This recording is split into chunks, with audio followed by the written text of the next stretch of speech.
임종효 위원장님의 브리핑이 있겠습니다. 네, 여러분 안녕하십니까. 금융위원장 임종효입니다. 경기 회복세가 지연되고 최근 메르스 사태로 인해서 서민, 취약계층의 많은 어려움을 겪고 있습니다. 그동안 금융위원회는 서민 금융 현장 방문과 수요자 실태 조사 등을 통해서 현행 서민금융제도를 원점에서 재검토하였고, 이를 바탕으로 서민 취약계층의 어려움을 덜어드리고자 당정협의를 거쳐 서민금융 지원 강화 방안을 마련하였습니다. 정부는 민간금융과 복지 지원 사이에서 발생할 수 있는 서민층의 금융 사각지대 해소에 항상 정책적 우선순위를 두어야 합니다. 이에 지난 2년간 서민의 금융부담 완화를 목표로 서민금융 지원을 위해서 노력해 왔습니다. 우선 2013년 3월 국민행복기금을 출범시켜서 장기간 연체로 고통받아온 280만 명을 불법 채권 추심 위험 등으로부터 보호하고, 이 중 41만 명의 채무 감면과 재기를 도왔습니다. 또한 4대 서민금융 정책 상품인 햇살론, 세이망홀씨, 미소금융, 바꿔드림 노은을 통해서 112만 명에게 약 11조 원의 정책 자금을 지원해 왔습니다. 하지만 그간의 직원 노력에도 불구하고 서민금융 지원은 계속 확대되어야 합니다. 서민들에게 금융권 문턱은 여전히 높은 반면에 4대 정책 서민금융 상품의 88%를 차지하는 햇살론과 세이망홀씨는 금년 말로 공급이 종료됨에 따라서 서민금융의 공급 절벽이 우려되는 상황입니다. 또한 시장은 저금리 기조가 지속되고 있지만 우리 주변의 많은 서민들은 여전히 고금리 대출에 힘겨워하고 있습니다. 따라서 앞으로 서민금융의 정책 방향은 우선 공급 규모를 실질적으로 확대하는 동시에 금리 부담이 경감되도록 지원되어야 합니다. 성실히 노력해서 대출금은 상환하는 분들께 더 많은 혜택이 갈 수 있도록 해야 할 것입니다. 또한 서민금융은 단순히 자금 지원에 그치는 것이 아니라 서민들이 실질적으로 자활할 수 있도록 보다 정교하고 촘촘한 맞춤형 지원을 강화하는 방향으로 추진되어야 합니다. 이러한 세 가지 서민금융 정책 방향을 바탕으로 총 7개 분야의 서민금융 지원 강화 방안을 마련하게 되었습니다. 그 주요 내용을 간략하게 말씀드리겠습니다. 첫째, 서민층의 금리 부담 경감을 위해서 서민을 위한 정책금융 공급을 실질적으로 확대하는 한편 서민들이 부담하는 금리도 인하하겠습니다. 2015년 말 종료 예정인 햇살론과 세이망홀씨 공급을 2020년까지 5년간 연장하겠습니다. 4대 정책 서민금융 상품의 연간 공급 규모를 4.5조 원에서 5.7조 원으로 확대 추진해서 연간 47만 명이 지원받던 것을 60만 명의 서민이 정책 자금을 지원받을 수 있도록 하겠습니다. 또한 서민층의 금리 부담 경감을 위해서 햇살론, 세이망홀씨, 바꿔드림론의 대출 상한금리를 최대 1.5%포인트 인하하고 대보법상 최고금리도 현행 34.9%에서 29.9%로 5%포인트 인하하여 30% 이상 고금리를 이용하고 계신 270만 서민들의 이자 부담을 경감하도록 추진하겠습니다. 둘째, 정책금융을 성실히 상환 중인 서민들에 대한 지원 제도를 보다 강화하겠습니다. 정책 서민금융 상품을 성실하게 상환 중인 분들에게 의료비 등 긴급한 자금 수요가 발생할 경우 고금리 대출을 이용하지 않고 위기를 넘길 수 있도록 500만 원 한도의 긴급 생계자금 대출을 지원하겠습니다. 채무조정을 받아 성실히 상환 중인 분들에게는 월 50만 원 한도의 소액 신용카드 발급을 지원해서 제도 금융권 이용기회도 확대하도록 하겠습니다. 셋째, 저소득 서민층의 생활 안정을 위해서 주거, 교육, 노후 대비 등 서민층의 다양한 자금 수요를 촘촘하게 지원할 수 있는 맞춤형 서민금융 상품들을 도입하고 이를 계속 강화해 나가겠습니다. 우선 임차보증금 대출의 지원 대상을 전국 공공임대주택으로 확대하고 임차보증금 대출 한도도 1,000만 원에서 2,000만 원으로 증액하겠습니다.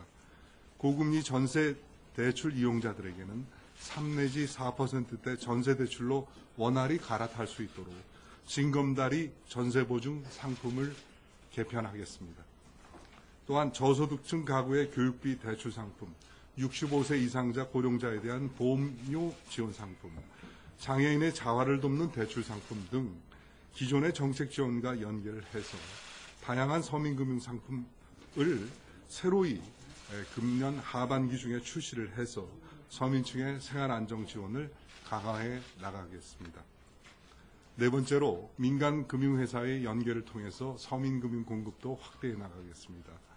정책 서민금융 상품의 성실히 상환한 이후에 자금 공백 없이 은행에서 최대 3천만 원까지 이용할 수 있는 징검다리론 상품을 금년 하반기부터 공급해 나가겠습니다. 또한 은행과 저축은행 간 연계영업 강화를 통해서 10%대의 중금리 대출 시장을 활성화해 나가겠습니다. 다섯 번째, 관계부처와 협업을 통해 서민금융과 고용복지 간 연계 지원을 강화하여 서민들의 자활을 적극 지원하겠습니다. 우선 전국적으로 설립 추진 중인 고용복지 플러스 센터에 서민금융 지원 인력을 입주시켜서 서민들이 서민금융과 고용복지 지원을 한 번에 받으실 수 있도록 하겠습니다. 또한 상환 의지가 있으나 실직 등으로 채무 상환에 일시적인 어려움을 겪는 분들에게 채무조정, 일자리 제공과 우대 저축 상품 가입 이 세 가지를 동시에 지원하는 자활 패키지 신상품을 하반기에 도입하겠습니다. 정책 서민금융 상품 성실 상환자에 대해서는 저축 금액의 일정 금액을 매칭하여 지원하는 마이크로 세이빙 상품을 통해서 자활의 기반이 마련되도록 적극적으로 돕겠습니다. 여섯 번째, 현재 채무를 연체 중인 분들에 대해서도 맞춤형 채무 조정을 통해 재기를 적극적으로 돕겠습니다. 상환 능력이 상대적으로 부족한 차생위 계층에 대한 최대 채무 감면율을 현재 50%에서 60%로 상향하여 지원하겠습니다. 국민행복기금 보유채권 중 사실상 상환 능력이 없다고 판단되는 채무자는 장기간 상환을 유예하는 한편 채무자가 원하실 경우에 공적 파산으로 무료 연계 지원을 해드리겠습니다.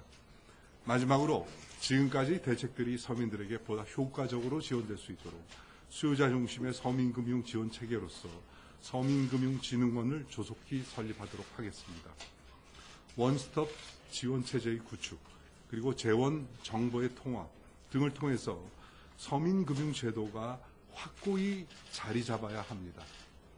맞춤형 자활 지원 강화를 위해서는 법적 근거를 갖고 서민의 금융생활 전반에 지원할 수 있는 서민금융지원 체계의 구축이 반드시 필요하다고 생각하고 있습니다. 관련 법인 서민금융생활지원법이 지금 국회에 제출되어 있고 앞으로 논의될 예정입니다. 최대한 빨리 국회에서 통과될 수 있도록 해서 서민금융을 위한 종합지원체계로서 서민금융진흥원이 출범하여 서민금융을 위한 지원체계가 확고히 자리 잡고 지속 가능하게 운영되도록 하겠습니다. 이번에 마련한 서민금융 지원 강화 방안이 계획대로 추진될 경우 2018년까지 총 270만 명에게 22조 원의 정책 서민자금을 새로이 지원할 수 있게 됩니다. 아울러 정책 서민금융 상품의 대출 상환 금리도 1.5%포인트 인하함에 따라 매년 최대 800억 원 수준의 이자 부담 경감 효과가 있을 것으로 예상됩니다. 대법법상 최고금리도 5%포인트 인하하여 30% 이상의 고금리 대출을 이용하는 270만 서민들에게 약 4,600억 원 수준의 이자 부담 경감 효과가 있게 됩니다. 아울러 2018년까지 채무를 연체 중인 62만 명에게 채무 조정을 통해서 자활의 기반을 마련해 드리겠습니다. 이번에 마련된 대책들은 관계부처와 함께 최대한 신속하게 추진해서 지원 효과가 실질적으로 체감이 될 수 있도록 하겠습니다. 서민금융은 일회성 지원으로 끝날 수는 없습니다.